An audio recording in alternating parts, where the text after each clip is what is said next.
O vídeo de hoje é para falar sobre 5 mitos comuns em One Piece e uma curiosidade que eu acho muito foda. Aqui no canal temos entrevistas fakes do Oda que eu já comentei, então eu não vou repetir, como o suposto motivo do Pell não ter morrido para a bomba de Alabasta, e aqui também já temos um vídeo falando sobre a história de que o Oda contou o final de One Piece para uma criança com câncer. Os links estão todos aí na descrição. Vamos lá. 1. One Piece está quase acabando, pois já está em 80%. Bom, realmente, o Oda disse em 2018 que o One Piece já estava 80% pronto. Mas essas escalas de conclusão, para mim, são mais como algo bem metafórico. Em 2012, o Oda disse que o One Piece estava 60% concluído. E 4 anos depois, ele disse que estava 65% concluído. Ou seja, 5% em 4 anos. Depois, no mesmo ano, ele corrigiu e falou que estava, na verdade, 70% concluído. Então ele errou 5%. 2 anos depois já estava 80% concluído. Então, você vê que a escala não é sempre muito proporcional. O Oda provavelmente não tem 100% da história martelada na cabeça, assim como qualquer bom autor, sempre que uma ideia melhor surge, seja vinda de si próprio ou de algum editor, ele muda.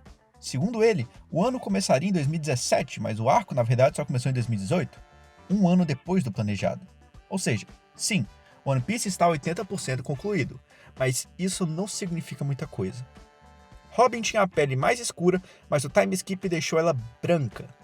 Isso é de fato verdade, no anime. No mangá, Nico Robin sempre foi retratada nas páginas coloridas como tendo a mesma cor que Luffy, Nami, Sanji e etc.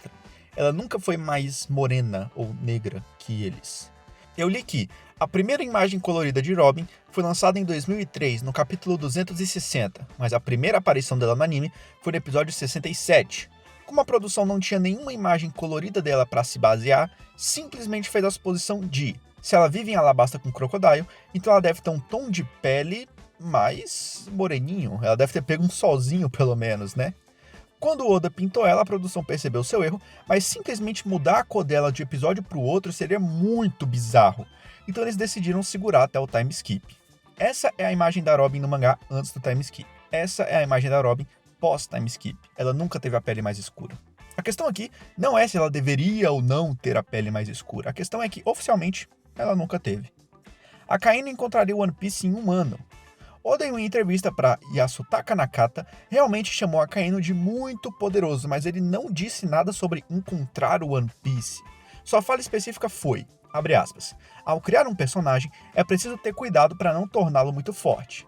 Por exemplo, se a Kaino fosse o personagem principal, a série não duraria um ano. Isso não significa que a Kaino encontraria o One Piece em um ano. E isso nem faz muito sentido, levando em conta que ele teria que peitar os Yonkous, descobrir a localização dos poneglyphos e que ele nem sabe ler. O Oda se refere à publicação do mangá, porque um personagem tão forte alcançaria o seu ápice muito rapidamente. Dragon é o criminoso mais procurado do mundo. Não até onde sabemos. Essa alcunha surgiu de uma tradução equivocada. No original, Dragon é o pior criminoso do mundo, e não o mais procurado. Kizaru é tio de Sentomaru. Sentomaru chama Kizaru de Kizaru no Ojiki, que pode ser traduzido como tio Kizaru. Mas é importante lembrar que isso nunca foi confirmado diretamente em lugar nenhum. E talvez isso fosse até aceito como fato absoluto em One Piece, se, na obra, outros personagens não chamassem seus conhecidos com nomes familiares, mesmo não tendo nenhuma ligação de sangue. Chimney, a garota de Water 7, chama Luffy de Kaizoku Ni-chan, ou Irmão Pirata. Johnny e Osaku se referem a Zoro do mesmo jeito que a família do Frank se refere ao Frank, como Aniki, irmão mais velho. Ou seja, não há nada realmente confirmado que sustente concretamente a ideia de que Kizaru é tio biológico de Sentomaru e que isso não passa de um simples apelido respeitoso.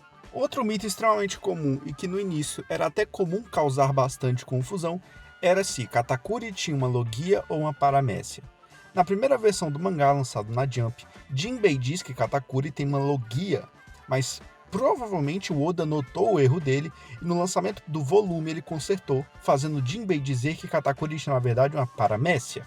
Katakuri não pode ter uma Logia por um simples fato. Logias são elementos naturais, como água. Não que alguém tenha essa fruta, é só um exemplo. Fogo, ar, gelo, lava e etc. Mochi Mochi no Mi é uma habilidade em que Katakuri transforma o seu corpo em uma massa de arroz. E, bom, arroz não é um elemento natural. E agora falando de uma história envolvendo Alabasta, bem rapidinha. Um mito que algumas pessoas que viram apenas o anime podem propagar é que eventualmente os Mugiwaras voltarão em Alabasta para ler o poneglyph que eles deixaram para trás. Você que leu o mangá e não viu o anime pode estar se perguntando: que poneglypho? Como assim que poneglypho, cara? Aquele que o Zoro encontrou e eles simplesmente largaram para trás. Esse poneglypho acontece que ele não existe no mangá. A Toei simplesmente tomou a liberdade no episódio 102 de criar um segundo poneglypho para Alabasta. Mas se os Chapéus de Palha voltarem para a ilha, não vai ser por causa dele. E é isso. Para fechar o vídeo, eu vou contar uma curiosidadezinha que eu achei bonitinha sobre a série. Certa vez, quando ele foi entrevistado, Kazuki Yao, o dublador de Frank, disse que estava em um restaurante junto com Mayumi Tanaka, a dubladora do Luffy, quando uma criança chegou até sua mesa, os reconheceu pela voz e começou a chorar porque o Frank, entre aspas, não estava bebendo refrigerante. Depois desse dia, o Kazuki, que nunca foi fã de refrigerante, começou a beber toda vez que ia para um espaço público, de tanta dó que ele ficou da criança. Isso é um mito? Não, mas é uma curiosidade da hora, pode admitir. É isso. Espero que tenham gostado do vídeo. Se gostou, deixe seu like, etc. E tchau.